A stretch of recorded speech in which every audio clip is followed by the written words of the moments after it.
The ledge. "Go on," Kressner said again. "Look in the bag." We were in his penthouse apartment, 43 stories up. The carpet was deep-cut pile, burnt orange. In the middle, between the Basque sling chair where Kressner sat and the genuine leather couch where no one at all sat, there was a brown shopping bag. "If it's a payoff, forget it," I said. "I love her." "It's money, but it's not a payoff. Go on, look." He was smoking a Turkish cigarette in an onyx holder. The air circulation system allowed me just a dry whiff of the tobacco and then whipped it away. He was wearing a silk dressing gown on which a dragon was embroidered. His eyes were calm and intelligent behind his glasses. He looked just like what he was, an A number 1, 500-carat, dyed-in-the-wool son of a bitch. I loved his wife, and she loved me. I had expected him to make trouble, and I knew this was it, but I just wasn't sure what brand it was. I went to the shopping bag and tipped it over. Banded bundles of currency tumbled out on the rug, all 20s. I picked one of the bundles up and counted, 10 bills to a bundle. There were a lot of bundles. $20,000, he said, and puffed on his cigarette. I stood up. "Okay. It's for you." "I don't want it." "My wife comes with it." I didn't say anything. Marcia had warned me how it would be. "He's like a cat," she had said, "an old Tom, full of meanness. He'll try to make you a mouse." "So, you're a tennis pro," he said. "I don't believe I've ever actually seen one before." "You mean your detectives didn't get any pictures?" "Oh, yes." He waved the cigarette holder negligently. "Even a motion picture of the two of you in that Bayside motel. A camera was behind the mirror, but pictures are hardly the same, are they?" "If you say so." "He'll keep changing tacks," Marcia had said. "It's the way he puts people on the defensive. Pretty soon he'll have you hitting out at where you think he's going to be, and he'll get you someplace else. Say as little as possible, Stan, and remember that I love you." "I invited you up because I thought we should have a little man-to-man chat, Mr. Noris. Just a pleasant conversation between two civilized human beings, one of whom has made off with the other's wife." I started to answer, but decided not to. "Did you enjoy San Quentin?" Kressner said, puffing lazily. "Not particularly." "I believe you passed 3 years there, a charge of breaking and entering, if I'm correct." "Marcia knows about it," I said, and immediately wished I hadn't. I was playing his game, just what Marcia had warned against, hitting soft lobs for him to smash back. "I've taken the liberty of having your car moved," he said, glancing out the window at the far end of the room. It really wasn't a window at all. The whole wall was glass. In the middle was a sliding glass door. Beyond it, a balcony the size of a postage stamp. Beyond that, a very long drop. There was something strange about the door. I couldn't quite put my finger on it. "This is a very pleasant building," Kressner said. "Good security, closed-circuit TV and all that. When I knew you were in the lobby, I made a telephone call. An employee then hot-wired the ignition of your car and moved it from the parking area here to a public lot several blocks away." He glanced up at the modernistic sunburst clock above the couch. It was 8:05. "At 8:20, the same employee will call the police from a public phone booth concerning your car. By 8:30, at the latest, the minions of the law will have discovered over 6 ounces of heroin hidden in the spare tire of your trunk. You will be eagerly sought after, Mr. Noris." He had set me up. I had tried to cover myself as well as I could, but in the end I had been child's play for him. "These things will happen unless I call my employee and tell him to forget the phone call." "And all I have to do is tell you where Marcia is," I said. "No deal, Kressner. I don't know. We set it up this way just for you." "My men had her followed," I don't think so. I think we lost them at the airport. Kressner sighed, removed the smoldering cigarette holder, and dropped it into a chromium ashtray with a sliding lid. No fuss, no muss. The used cigarette and Stan Noris had been taken care of with equal ease. "Actually," he said, "you're right. The old ladies' room vanishing act. My operatives were extremely vexed to have been taken in by such an ancient ruse. I think it was so old they never expected it." I said nothing. After Marcia had ditched Kressner's operatives at the airport, she had taken the bus shuttle back to the city and then to the bus station. That had been the plan. She had $200, all the money that had been in my savings account. $200 and a Greyhound bus could take you any place in the country. "Are you always so uncommunicative?" Kressner asked, and he sounded genuinely interested. Marcia advised it. A little more sharply, he said, "Then I imagine you'll stand on your rights when the police take you in. And the next time you see my wife could be when she's a little old grandmother in a rocker. Have you gotten that through your head? I understand that possession of 6 ounces of heroin could get you 40 years. That won't get you Marcia back." He smiled thinly. "And that's the nub of it, isn't it? Shall I review where we are? You and my wife have fallen in love. You have had an affair, if you want to call a series of one-nighters in cheap motels an affair. My wife has left me. However, I have you, and you are in what is called a bind. Does that summarize it adequately?" "I can understand why she got tired of you," I said. To my surprise, he threw back his head and laughed. "Ha ha! You know, I rather like you, Mr. Noris. You're vulgar, and you're a piker, but you seem to have heart. Marcia said you did. I rather doubted it. Her judgment of character is lax, but you do have a certain, verve, which is why I've set things up the way I have. No doubt Marcia has told you that I am fond of wagering." "Yes?" Now I knew what was wrong with the door in the middle of the glass wall. It was the middle of winter, and no one was going to want to take tea on a balcony 43 stories up. The balcony had been cleared of furniture, and the screen had been taken off the door. Now why would Kressner have done that? "I don't like my wife very much," Kressner said, fixing another cigarette carefully in the holder. "That's no secret. I'm sure she's told you as much. And I'm sure a man of your, experience knows that contented wives do not jump into the hay with the local tennis club pro at the drop of a racket. In my opinion, Marcia is a prissy, whey-faced little prude, a whiner, a weeper, a bearer of tales, That's about enough," I said. He smiled coldly. "I beg your pardon. I keep forgetting we are discussing your beloved.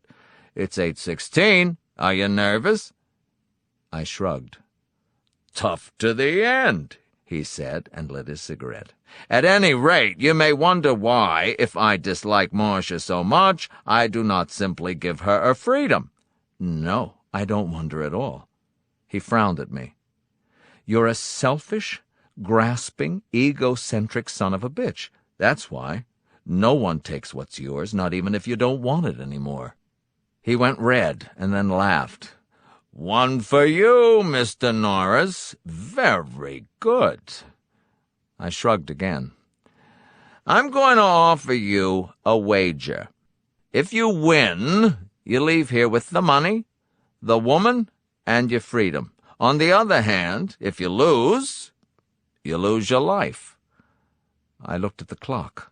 I couldn't help it. It was 8:19. "All right," I said.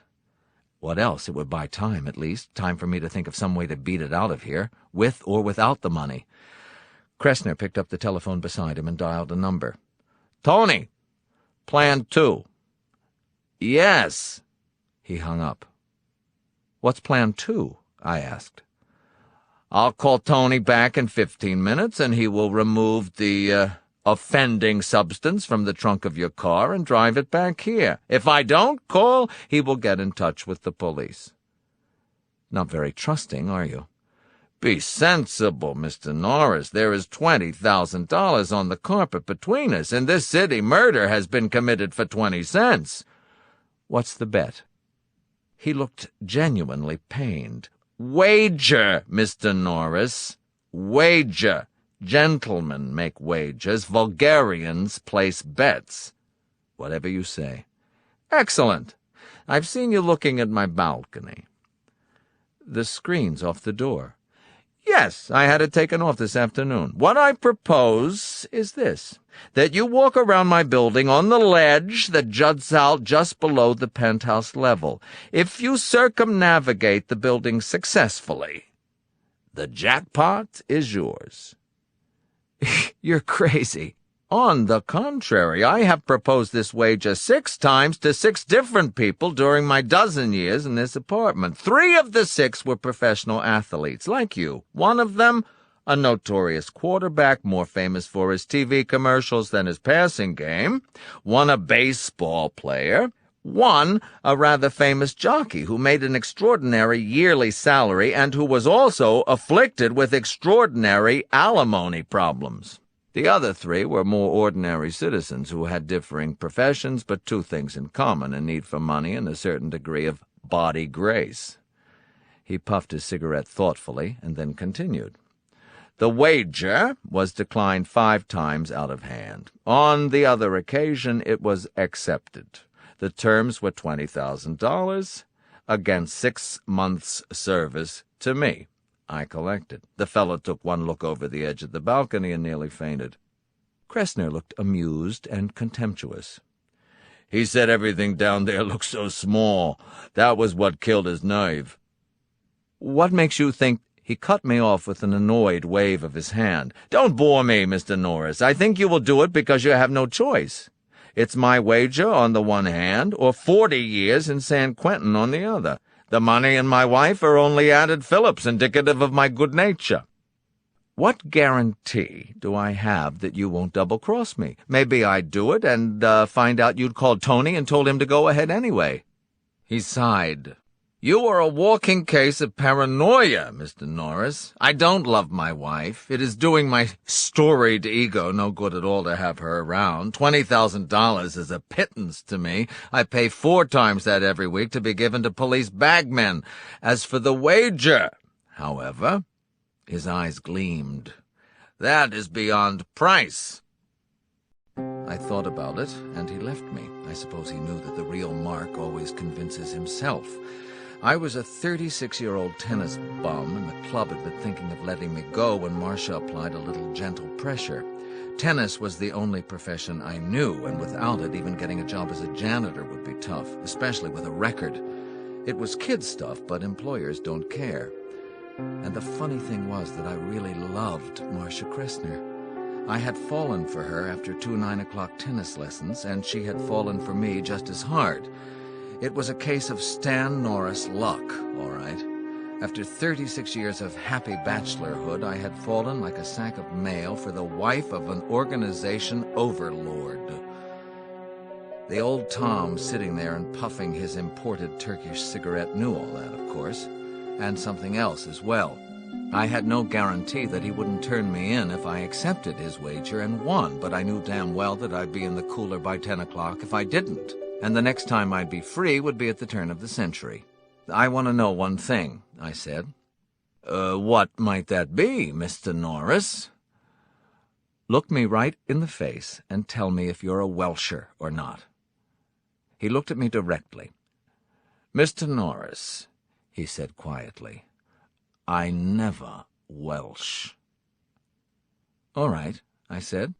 What other choice was there? He stood up, beaming. "Excellent! Really excellent! Approach the door to the balcony with me, Mr. Norris."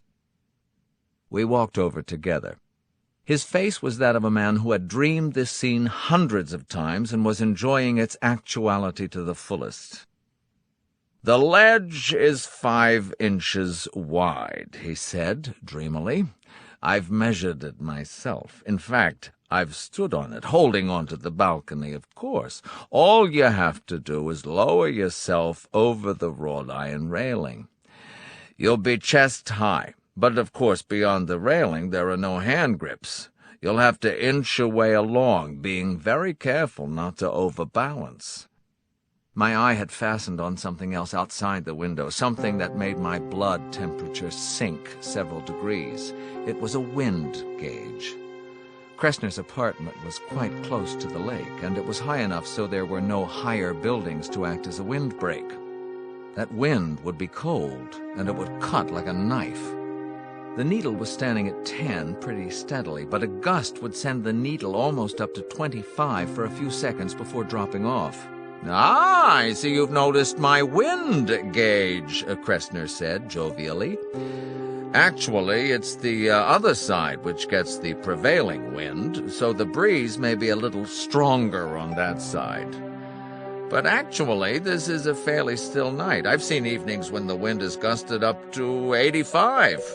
You can actually feel the building rock a little, a bit like being on a ship in the crow's nest. And it's quite mild for this time of year." He pointed, and I saw the lighted numerals atop a bank skyscraper to the left. They said it was 44 degrees, but with the wind that would have made the chill factor somewhere in the mid-20s. "Have you got a coat?" I asked. I was wearing a light jacket. "Alas, no." The lighted figures on the bank switched to show the time. It was 8:32. "And I think you had better get started, Mr. Noris, so I can call Tony and put Plan 3 into effect. A good boy, but apt to be impulsive. You understand?" I understood all right, too damn well. But the thought of being with Marcia, free from Kressner's tentacles and with enough money to get started at something, made me push open the sliding glass door and step out onto the balcony. It was cold and damp. The wind ruffled my hair into my eyes. "Bonsoir," Kressner said behind me, but I didn't bother to look back. I approached the railing, but I didn't look down. Not yet. I began to do deep breathing. It's not really an exercise at all, but a form of self-hypnosis. With every inhale-exhale, you throw a distraction out of your mind until there's nothing left but the match ahead of you. I got rid of the money with one breath, and Kressner himself with two. Marcia took longer. Her face kept rising in my mind, telling me not to be stupid, not to play his game, that maybe Kressner never welched, but he always hedged his bets. I didn't listen. I couldn't afford to. If I lost this match, I wouldn't have to buy the beers and take the ribbings. I'd be so much scarlet sludge splattered for a block of Diekman Street in both directions. When I thought I had it, I looked down. The building sloped away like a smooth chalk cliff to the street far below. The cars parked there looked like those Matchbox models you can buy in the Five and Dime. The ones driving by the building were just tiny pinpoints of light. If you fell that far, you would have plenty of time to realize just what was happening, to see the wind blowing your clothes as the earth pulled you back faster and faster. You'd have time to scream a long, long scream, and the sound you made when you hit the pavement would be like the sound of an overripe watermelon. I could understand why that other guy had chickened out, but he'd only had 6 months to worry about. I was staring 40 long, gray, marshalless years in the eye. I looked at the ledge. It looked small. I had never seen 5 inches that looked so much like 2. At least the building was fairly new. It wouldn't crumble under me. I hoped. I swung over the railing and carefully lowered myself until I was standing on the ledge. My heels were out over the drop. The floor on the balcony was about chest high, and I was looking into Kressner's penthouse through the wrought iron ornamental bars. He was standing inside the door, smoking, watching me the way a scientist watches a guinea pig to see what the latest injection will do. "Call," I said, holding onto the railing. "What?" "Call Tony. I don't move until you do." He went back into the living room. It looked amazingly warm and safe and cozy, and picked up the phone. It was a worthless gesture, really. With the wind, I couldn't hear what he was saying. He put the phone down and returned. "Taken care of, Mr. Noris." "It better be." "Goodbye, Mr. Noris. I'll see you in a bit. Perhaps." It was time to do it. Talking was done. I let myself think of Marcia one last time, her light brown hair, her wide gray eyes, her lovely body, and then put her out of my mind for good. No more looking down either. It would have been too easy to get paralyzed looking down through that space. Too easy to just freeze up until you lost your balance or just fainted from fear. It was time for tunnel vision, time to concentrate on nothing but left foot, right foot. I began to move to the right, holding onto the balcony's railing as long as I could. It didn't take long to see I was going to need all the tennis muscle my ankles had. With my heels beyond the edge, those tendons would be taking all my weight. I got to the end of the balcony, and for a moment I didn't think I was going to be able to let go of that safety. I forced myself to do it. 5 inches. Hell, that was plenty of room. If the ledge were only a foot off the ground, instead of 400 feet, you could breeze around this building in 4 minutes flat, I told myself. So just pretend it is. Yeah, and if you fall from a ledge a foot off the ground, you just say, "Rats," and try again. Up here, you get only one chance. I slid my right foot farther, and then brought my left foot next to it. I let go of the railing. I put my open hands up, allowing the palms to rest against the rough stone of the apartment building. I caressed the stone. I could have kissed it. A gust of wind hit me, snapping the collar of my jacket against my face, making my body sway on the ledge. My heart jumped into my throat and stayed there until the wind had died down. A strong enough gust would have peeled me right off my perch and sent me flying down into the night, and the wind would be stronger on the other side. I turned my head to the left, pressing my cheek against the stone. Kressner was leaning over the balcony, watching me. "Enjoying yourself?" he asked affably. He was wearing a brown camel's hair overcoat. "I thought you didn't have a coat," I said. "I lied," he answered equably. "I lie about a lot of things." "What's that supposed to mean?" "Nothing. Nothing at all. Or perhaps it does mean something. A little psychological warfare, eh, Mr. Noris? I should tell you not to linger over long. The ankles grow tired, and if they should give way—" He took an apple out of his pocket, bit into it, and then tossed it over the edge. There was no sound for a long time. Then a faint and sickening plop. Kressner chuckled. He had broken my concentration, and I could feel panic nibbling at the edges of my mind with steel teeth. A torrent of terror wanted to rush in and drown me. I turned my head away from him and did deep breathing, flushing the panic away. I was looking at the lighted bank sign, which now said 8:46. Time to save at Mutual. By the time the lighted numbers read 8:49, I felt that I had myself under control again. I think Kressner must have decided I'd frozen, and I heard a sardonic patter of applause when I began to shuffle toward the corner of the building again. I began to feel the cold. The lake had wetted the edge of the wind. Its clammy dampness bit at my skin like an auger. My thin jacket billowed out behind me as I shuffled along. I moved slowly, cold or not. If I was going to do this, I would have to do it slowly and deliberately. If I rushed, I would fall. The bank clock read 8:52 when I reached the corner. It didn't appear to be a problem. The ledge went right around, making a square corner, but my right hand told me that there was a crosswind. If I got caught leaning the wrong way, I would take a long ride very quickly. I waited for the wind to drop, but for a long time it refused to, almost as though it were Kressner's willing ally. It slapped against me with vicious, invisible fingers, prying and poking and tickling.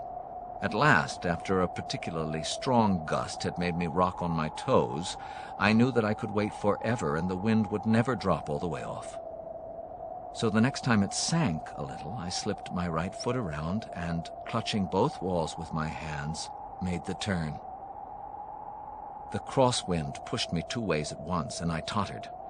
For a second I was sickeningly sure that Kressner had won his wager. Then I slid a step farther along and pressed myself tightly against the wall, a held breath slipping out of my dry throat. That was when the raspberry went off, almost in my ear. Startled, I jerked back to the very edge of balance. My hands lost the wall and pinwheeled crazily for balance. I think that if one of them had hit the stone face of the building, I would have been gone. But after what seemed an eternity, gravity decided to let me return to the wall instead of sending me down to the pavement 43 stories below. My breath sobbed out of my lungs in a pained whistle. My legs were rubbery. The tendons in my ankles were humming like high-voltage wires. I had never felt so mortal. The man with the sickle was close enough to read over my shoulder. I twisted my neck, looked up, and there was Kressner, leaning out of his bedroom window 4 feet above me. He was smiling. In his right hand he held a New Year's Eve noisemaker. "Just keeping you on your toes," he said. I didn't waste my breath. I couldn't have spoken above a croak anyway. My heart was thudding crazily in my chest. I sidled 5 or 6 feet along just in case he was thinking about leaning out and giving me a good shove. Then I stopped and closed my eyes and deep breathed until I had my act back together again. I was on the short side of the building now. On my right, only the highest towers of the city bulked above me. On the left, only the dark circle of the lake, with a few pinpricks of light which floated on it. The wind whooped and moaned. The crosswind at the second corner was not so tricky, and I made it around with no trouble. And then something bit me. I gasped and jerked. The shift of balance scared me, and I pressed tightly against the building. I was bitten again. No, not bitten, but pecked. I looked down. There was a pigeon standing on the ledge, looking up with bright, hateful eyes. You get used to pigeons in the city. They're as common as cab drivers who can't change a 10. They don't like to fly, and they give ground grudgingly as if the sidewalks were theirs by squatters' rights. Oh yes, and you're apt to find their calling cards on the hood of your car. But you never take much notice. They may be occasionally irritating, but they're interlopers in our world. But I was in his, and I was nearly helpless, and he seemed to know it. He pecked my tired right ankle again, sending a bright dart of pain up my leg. "Get," I snarled at it. "Get out!" The pigeon only pecked me again. I was obviously in what he regarded as his home. This section of the ledge was covered with droppings, old and new. A muted cheeping from above. I cricked my neck as far back as it would go and looked up. A beak darted at my face, and I almost recoiled. If I had, I might have become the city's first pigeon-induced casualty. It was Mama Pigeon, protecting a bunch of baby pigeons just under the slight overhang of the roof. Too far up to peck my head, thank God. Her husband pecked me again, and now blood was flowing. I could feel it. I began to inch my way along again, hoping to scare the pigeon off the ledge. No way. Pigeons don't scare. Not city pigeons, anyway. If a moving van only makes them amble a little faster, a man pinned on a high ledge isn't going to upset them at all. The pigeon backpedaled as I shuffled forward, his bright eyes never leaving my face except when the sharp beak dipped to peck my ankle. And the pain was getting more intense now. The bird was pecking at raw flesh, and eating it for all I knew. I kicked at it with my right foot. It was a weak kick, the only kind I could afford. The pigeon only fluttered its wings a bit and then returned to the attack. I, on the other hand, almost went off the side. The pigeon pecked me again. A cold blast of wind struck me, rocking me to the limit of balance. Pads of my fingers scraped at the bland stone, and I came to rest with my left cheek pressed against the wall, breathing heavily. Kressner couldn't have conceived of worse torture if he had planned it for 10 years. One peck was not so bad. 2 or 3 were little more, but that damned bird must have pecked me 60 times before I reached the wrought iron railing of the penthouse opposite Kressner's. Reaching that railing was like reaching the gates of heaven. My hands curled sweetly around the cold uprights and held on as if they would never let go. Peck! The pigeon was staring up at me almost smugly with its bright eyes, confident of my impotence and its own invulnerability. I was reminded of Kressner's expression when he had ushered me out onto the balcony on the other side of the building. Gripping the iron bars more tightly, I lashed out with a hard, strong kick and caught the pigeon squarely. It emitted a wholly satisfying squawk and rose into the air, wings flapping. A few feathers, dove gray, settled back to the ledge or disappeared slowly down into the darkness, swan-boating back and forth in the air. Gasping, I crawled up onto the balcony and collapsed there. Despite the cold, my body was dripping with sweat. I don't know how long I lay there, recuperating.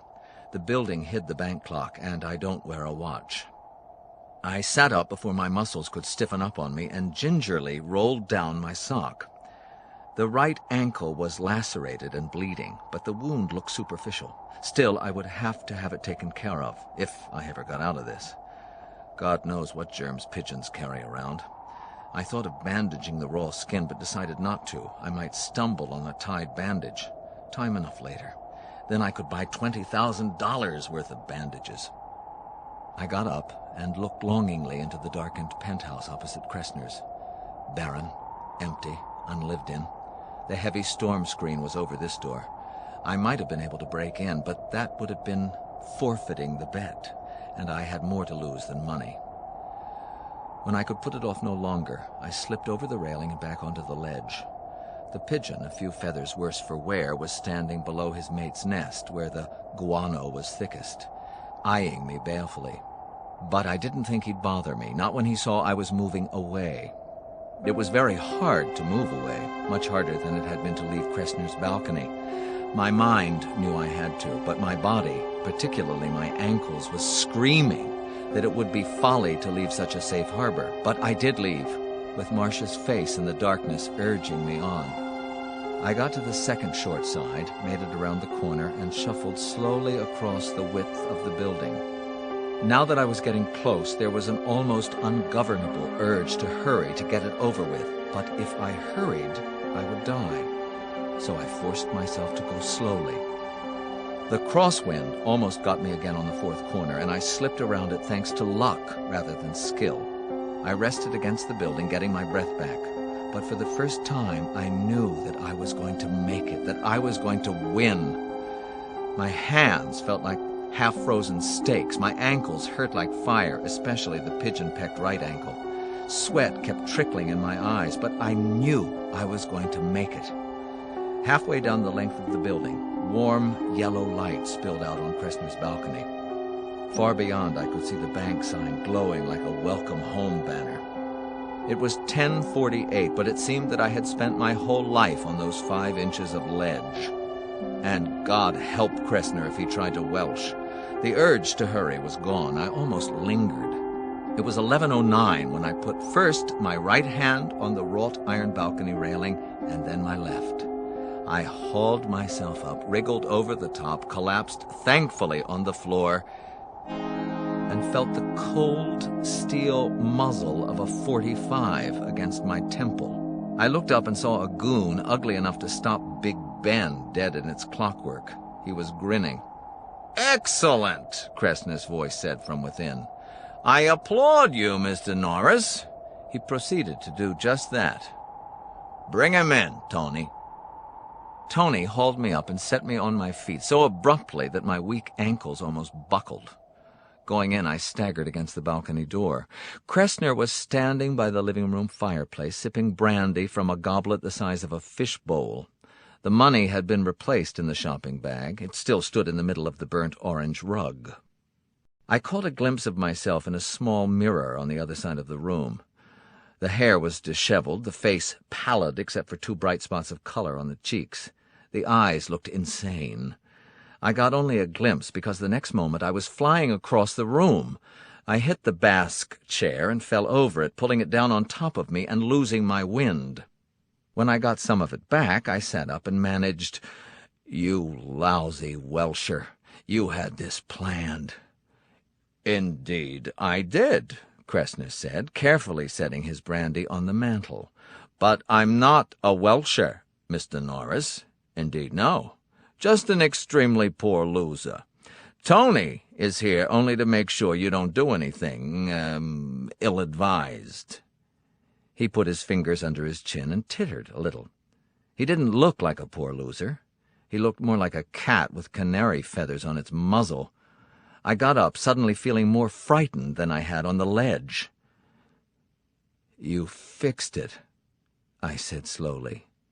"Somehow you fixed it." "Not at all. The heroin has been removed from your car. The car itself is back in the parking lot. The money is over there. You may take it and go." "Fine," I said. Tony stood by the glass door to the balcony, still looking like a leftover from Halloween. The .45 was in his hand. I walked over to the shopping bag, picked it up, and walked toward the door on my jittery ankles, fully expecting to be shot down in my tracks.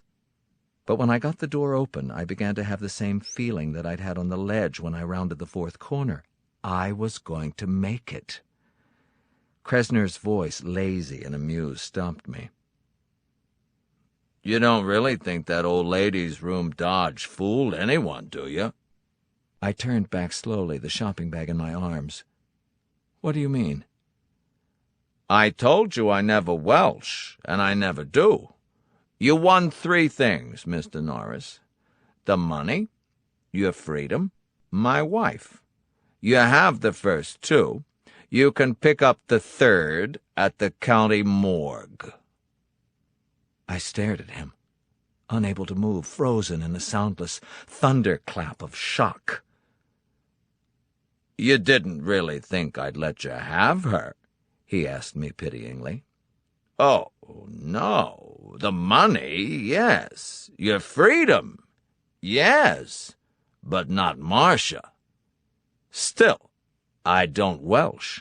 And after you've had her buried—" I didn't go near him, not then. He was for later. I walked toward Tony, who looked slightly surprised, until Kressner said in a bored voice, "Shoot him, please." I threw the bag of money. It hit him squarely in the gun hand, and it struck him hard. I hadn't been using my arms and wrists out there, and they're the best part of any tennis player. His bullet went into the burnt orange rug, and then I had him. His face was the toughest part of him. I yanked the gun out of his hand and hit him across the bridge of the nose with the barrel. He went down with a single, very weary grunt, looking like Rondo Hatton. Kressner was almost out the door when I snapped a shot over his shoulder and said, "Stop right there, or you're dead."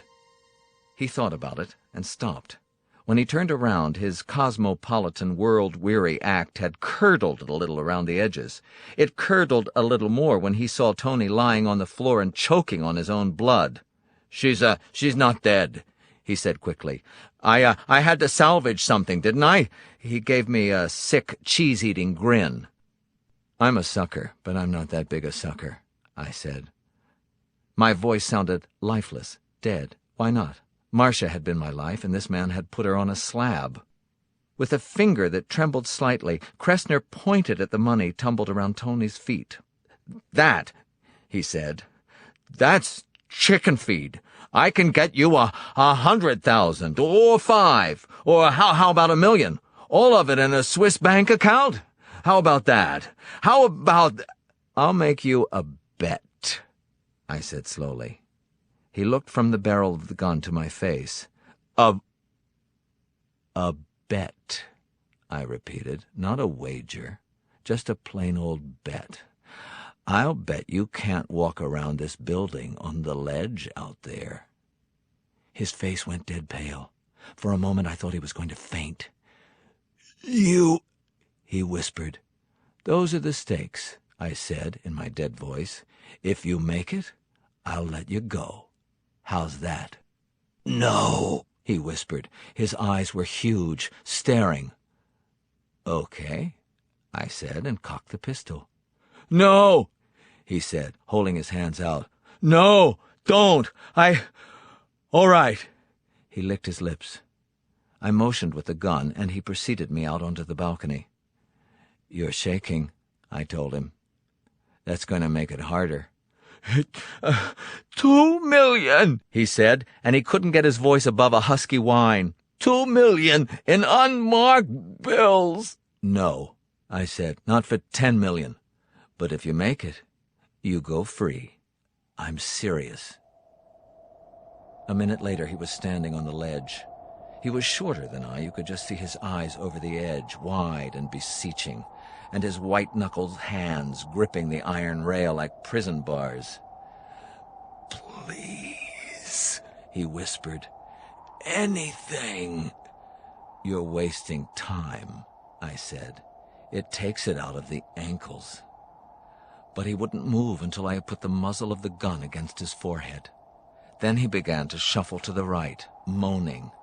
I glanced up at the bank clock. It was 11:29. I didn't think he was going to make it to the first corner. He didn't want to budge at all, and when he did, he moved jerkily, taking risks with his center of gravity, his dressing gown billowing into the night. He disappeared around the corner and out of sight at 12:01, almost 40 minutes ago. I listened closely for the diminishing scream as the crosswind got him, but it didn't come.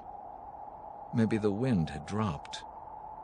I do remember thinking the wind was on his side when I was out there. Or maybe he was just lucky. Maybe he's out on the other balcony now, quivering in a heap, afraid to go any further. But he probably knows that if I catch him there when I break into the other penthouse, I'll shoot him down like a dog. And speaking of the other side of the building, I wonder how he likes that pigeon. Was that a scream? I don't know. It might have been the wind. It doesn't matter. The bank clock says 12:44. Pretty soon I'll break into the other apartment and check the balcony. But right now I'm just sitting here on Kressner's balcony with Tony's .45 in my hand, just on the off chance that he might come around that last corner with his dressing gown billowing out behind him. Kressner said he's never welched on a bet. But I've been known to.